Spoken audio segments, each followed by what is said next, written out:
Boa noite, irmãos e irmãs da Ideal Espírita, bem como a todos os irmãos que nos acompanham. Agradecidos ao Criador por tudo o que temos recebido, nesse encontro lançaremos um olhar sobre Francisco de Assis. Em todas as épocas, Jesus tem enviado apóstolos para orientar a humanidade. No dia 5 de julho do distante ano de 1182, século XII, uma estrela da constelação do Cristo vem mais uma vez à Terra para falar-nos do infinito amor de Deus e para viver plenamente o Evangelho, como ninguém jamais houvera vivido antes. João Evangelista vem como Francisco de Assis em nova missão de amor. O Espírito Emmanuel, no livro A Caminho da Luz, do nosso amado Chico Xavier, em 1938, ele vai nos falar de Francisco de Assis. Está lá na página 159 do referido livro, corroborando a informação anterior. Abre aspas, o mundo espiritual preocupava-se com o comportamento de alguns chefes da igreja, que ansiavam dilatar o seu domínio sobre as consciências. O mundo espiritual então toma providências, e um dos maiores apóstolos de Jesus vem ao planeta e adota o nome de Francisco de Assis. Mas infelizmente a igreja não entendeu a lição. E nós então recordemos um pouco João. Ele sempre esteve presente em todos os acontecimentos importantes relacionados ao Mestre. Na última ceia, ele ficou ao lado do Cristo. Em seus últimos momentos na carne, Francisco pediu para lerem os textos evangélicos correspondentes à última ceia. Na crucificação, João recebeu o encargo de cuidar de Maria. Nós nos lembramos, eles foram morar em Éfeso. E explicaria então o amor e a adoração de Francisco à mãe do Mestre. João também participou ativamente da expansão da Boa Nova, escrevendo 5 dos livros do Novo Testamento, o 4º Evangelho, 3 cartas e o Apocalipse. Participou da codificação da doutrina espírita. Na Revista Espírita de 1863, nós temos escrito, abre aspas, chegou a hora em que o Espiritismo deve rejuvenescer e vivificar a própria essência do cristianismo. E o próprio Mestre afirmara que João estaria atuando na época da volta do Cristo à humanidade. O Consolador recebeu-o como um dos seus maiores instrutores. E encontramos também ditos, ou melhor, escritos na Revista Espírita de 1864. Abre aspas, Espíritas, o nome de Jesus deve flutuar acima de vossos ensinamentos. Então nós precisamos de alguns esclarecimentos. Nós encontramos controvérsias sobre a data de nascimento de Francisco. Alguns historiadores falam em 26 de setembro de 1181, outros preferem 5 de julho de 1182. Da mesma forma sobre o desencarne. Uns historiadores preferem 3 de outubro de 1226 e outros 4 de outubro de 1226. Fatos que vão se explicar pela troca dos calendários. O calendário romano tinha 10 meses. O calendário juliano aumentou 2 meses, passou a 12, a época de Francisco. E o gregoriano desde 1582 até hoje. Mas nós usaremos a data de 26 de setembro de 1181, aceito pela Federação Espírita Brasileira, para o nascimento, e 4 de outubro de 1226 para o desencarne. E como nós estamos 4 de outubro de 2021, nós nos lembramos desde 1930 para homenagear Francisco como patrono da ecologia e protetor dos animais. Ele passa então a ser patrono do meio ambiente. 4 de outubro, considerado Dia Mundial da Ecologia dos Animais. Então a história nos conta o que aconteceu na noite de agora, 26 de setembro de 1181, na cidade de Assis, província da Úmbria, localizada no centro da Itália.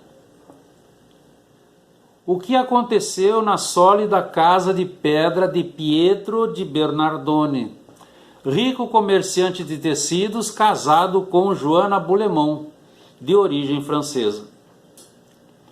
A história nos conta, Pietro estava viajando. E havia 3 dias que os trabalhos de parto da senhora começaram, mas a criança não nascia. E todo o pessoal da casa estava preocupado e já não dormia. Então, por inspiração, a criada mais antiga, de nome Fiametta, dirige-se ao Criador numa prece sincera e recebe inspirativamente a intenção de levar a senhora para a cocheira. E ela diz a todos: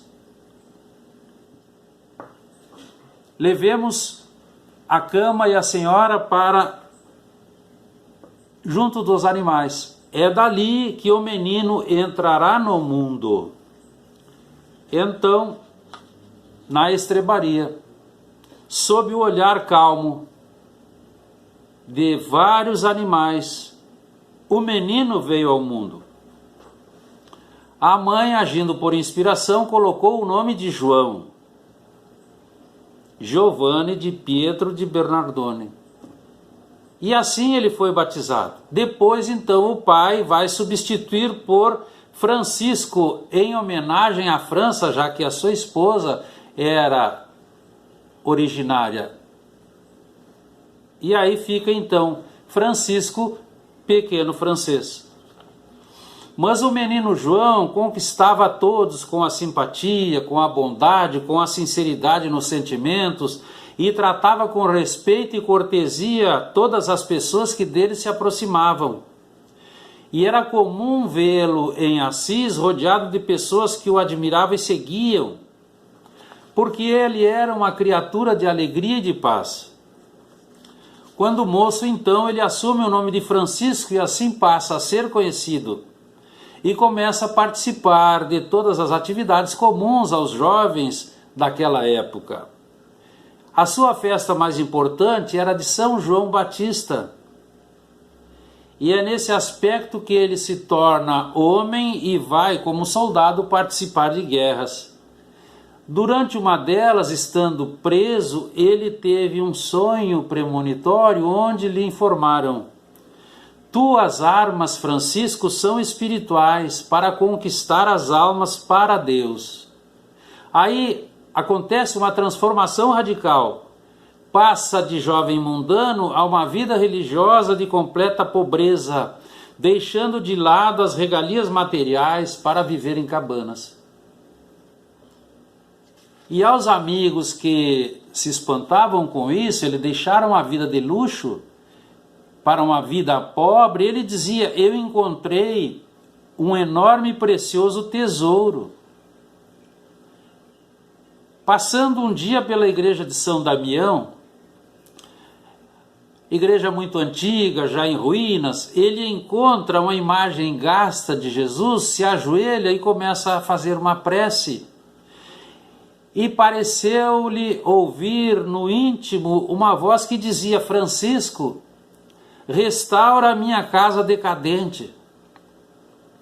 Francisco, então, tomando no sentido literal as palavras, ele sai dali, vai até a casa de seus pais, pega os seus pertences, vende e com o produto dessa venda ele volta e recupera o prédio da igreja, não assimilando a transcendente mensagem que se referia ao estado lamentável em que se encontrava o cristianismo pelos desmandos da igreja de Roma.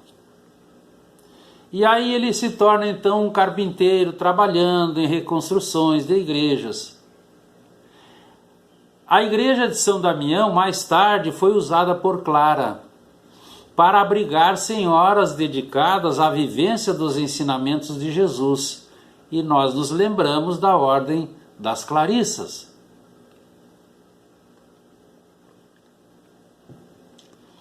Mais tarde, Francisco criou a Ordem dos Frades Menores, os franciscanos, que chegou a reunir mais de 200.000.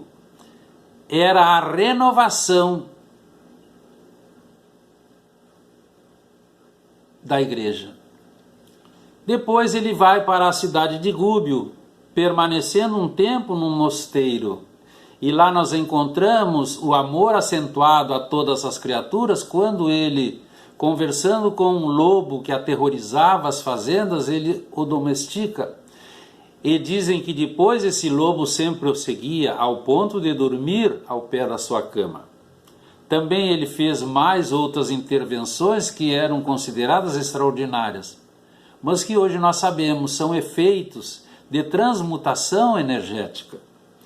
Saindo então de Gúbio, ele foi para um leprosário, onde ele auxiliava na higiene dos mesmos, lavando-lhes as feridas.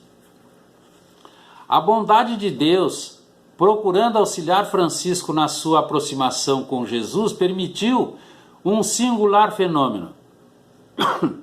Estando Francisco em suas orações e meditações em Monte Alverne, que haviam doado para os franciscanos, viu surgirem feridas em suas mãos, nos pés, no peito, manchas roxas e negras, lembrando vivamente as chagas do Mestre. A lepra o atingira, desfigurando e cegando. Mas ele não revelou a ninguém esse fato. Porém, ao prepararem o seu corpo para o sepultamento, depararam-se com as 5 chagas. Era a noite do dia 3 de outubro de 1226. Francisco estava vestido com as roupas de sempre, a túnica remendada, a corda na cintura e descalço. Tinha aproximadamente 45 anos de idade. Assim como seu nascimento teve uma semelhança com o nascimento de Jesus, também no seu desencarne teve ferimentos que lembravam o desencarne do Mestre. O fato de todas as criaturas terem a mesma origem e o mesmo sustentáculo as torna irmãs e estabelece uma conexão entre todas elas. E a conexão que tudo une é o amor de Deus, que alicerça todo impulso de solidariedade, que vivifica e acalenta cada ser no estágio em que ele se encontra. Para Francisco, essa conexão era natural e quase espontânea, sabendo e sentindo as rotas de cada um a se desenrolarem no hálito do Criador. procurou viver sob a direção psíquica de Jesus, empenhando-se por um mundo melhor, por meio da construção de criaturas melhores, mais conscientes e entusiasmadas pela vida. Era um pregador itinerante, imitando o Mestre. E ele ensinava sempre que, por amor a Deus, nós devemos ser os servos e súditos de toda criatura humana, que nós seremos felizes quando suportarmos o nosso próximo com as suas fraquezas. Ele também dizia: onde há caridade e sabedoria, não há medo nem ignorância. Onde há paciência e humildade, não há raiva e nem perturbação. Onde existe pobreza com alegria, não existe cobiça nem avareza. E onde há serenidade e meditação, não há inquietação. Também ele nos solicitava: sede alegres e felizes, mas seja a vossa alegria que provém da consciência em paz. Seja a vossa felicidade a do herdeiro do Pai que conta os dias, esperançoso para entrar na posse da sua herança. Exemplo de vida. Manifestava seu amor a Deus por uma alegria imensa, que se expressava nos escritos, que se expressava nos cânticos que compunha e entoava ardorosamente com os seus irmãos. Quando cantavam juntos, costumavam ouvi-los e depois chamá-los. São os menestréis de Deus. Nós vamos encontrar em 11 de agosto de 1951, na cidade de Pedro Leopoldo, em Minas Gerais, uma mensagem de Francisco de Assis, vindo por intermédio de Francisco Cândido Xavier. Entre outras coisas, vai nos dizer, abre aspas, ama sempre. É pela graça do amor que o Mestre persiste conosco, mendigos dos milênios, derramando a claridade sublime do perdão celeste, onde criamos o mal e o sofrimento. O rebanho aflito e atormentado clama por refúgio e segurança. Avancemos. Cristo em nós, conosco, por nós, em nosso favor.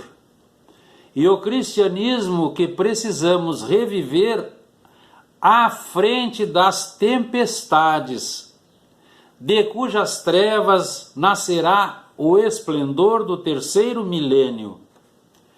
Procuremos então servir. Agora é ainda a noite que se rasga em trovões e sombras, amedrontando, torturando, vergastando e destruindo. Todavia, Cristo reina, e amanhã todos contemplaremos o celeste despertar. Fecha aspas. Denominado o poverello, o pobrezinho, era homem simples, humilde, buscava sempre o Cristo, era o seu modelo único. Exemplificou os princípios cristãos ao longo de sua rápida reencarnação, sempre preocupado com o seu semelhante, sempre afastado do orgulho e da vaidade. Recusava posses, o que justifica o fato de dispensar as ordens eclesiásticas, de dispensar as promoções sacras, nunca se tornando sacerdote. Ele renovou a vivência do Evangelho na sua época, enalteceu a caridade, pregou o amor à natureza, aos animais e, sobretudo, aos homens, valorizando especialmente os mais sofridos e mais pobres. Considerava-se o menor de todos. Francisco de Assis foi um raio de luz que atravessou os séculos e continua a nos iluminar. Discípulo fiel do Mestre, sempre, em todos os momentos, conservou a serenidade, a fé em Deus e a certeza de que estamos mergulhados no pensamento divino. Há 9 séculos, o cenário social da época era dominado pela ambição, pela ganância, pela ignorância. Hoje, encontramos grande semelhança nos tumultuados dias do presente. É urgente a necessidade da humildade, do desprendimento, do exercício do amor para a conquista da liberdade interior, erradicando de vez o orgulho agressivo e o egoísmo possessivo, para que, a exemplo de Francisco, todos possam amar a mãe desvalida, o desorientado, o doente, o órfão, o idoso abandonado, o arrependido, o viciado, o indiferente, o arrogante, o sarcástico, na certeza de que todos estamos no mesmo barco, navegando no imenso oceano do amor de Deus. Que fique para a nossa reflexão, queridos irmãos e irmãs, agradecemos a oportunidade do aprendizado, que a paz do sublime Galileu nos envolva por inteiro e permaneça conosco. Boa noite a todos.